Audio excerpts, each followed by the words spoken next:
करिएगा कि चुगलखोरी इतना बड़ा जुर्म क्यों है इस्लाम में। कभी सोचा इसके बारे में?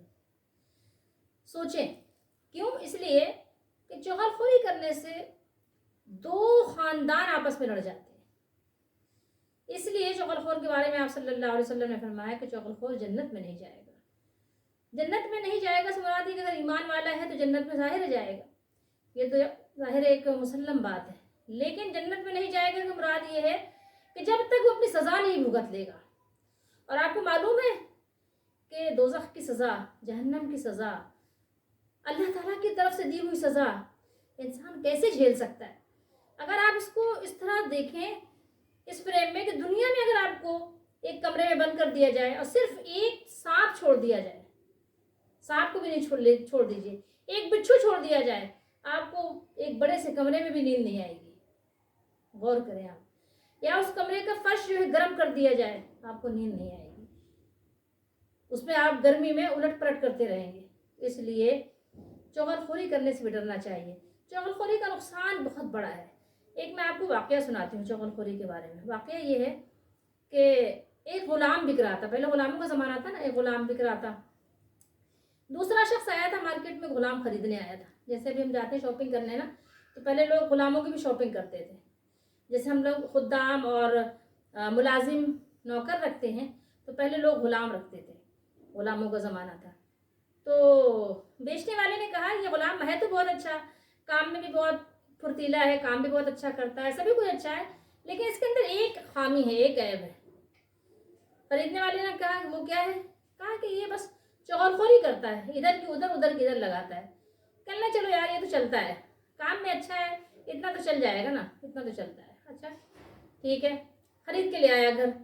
अब जाहिर चूंकि जिसकी जो आदत है, कहते हैं जिबिल्लत तो बदलती नहीं इंसान की, जिबिल्लत जबाल से है ना, जैसे पहाड़ टलता नहीं, ऐसे इंसान की आदत भी बहुत मुश्किल से बदलती है।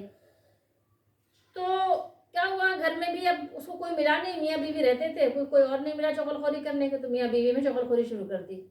बीवी की बात दिन भर टोल लगाए, वो मैम साहब की बात उनको बताना है बाबूजी को, और बाबूजी की बात मैम साहब को बताना है।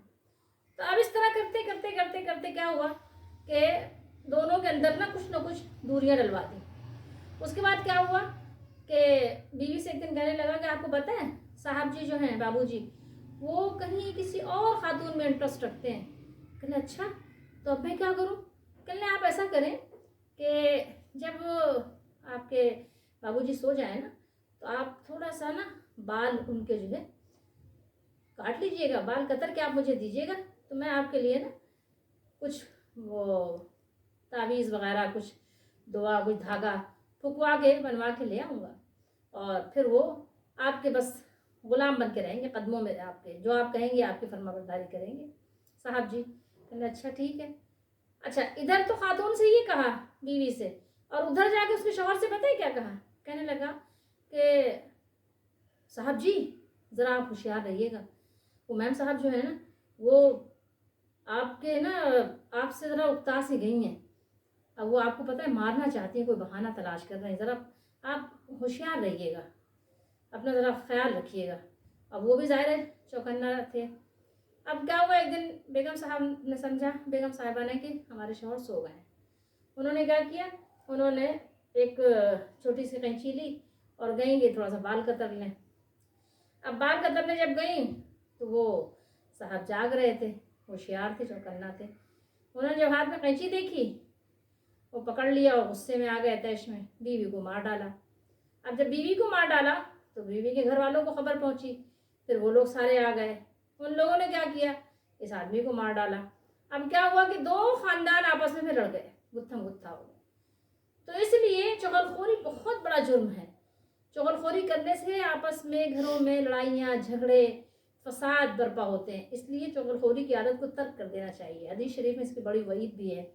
दो कब्रों का आपने अजाब के बारे में जब बताया, तो आपने एक कब्र का ही बताया कि इस पर इसलिए अजाब हो रहा है कि चुगलखोरी करता था, लोगों की बातें सुनकर पहुंचाया करता था। तो इसलिए ये काम ना करें, बल्कि उसके मुकाबले में क्या करें, सुलह करें। दो लोग अगर लड़े हुए हो तो सुलह कराने की कोशिश करें। अल्लाह ताला हम सबको तौफीक दे और अल्लाह ताला हम सबको तक़वा अता फरमाए।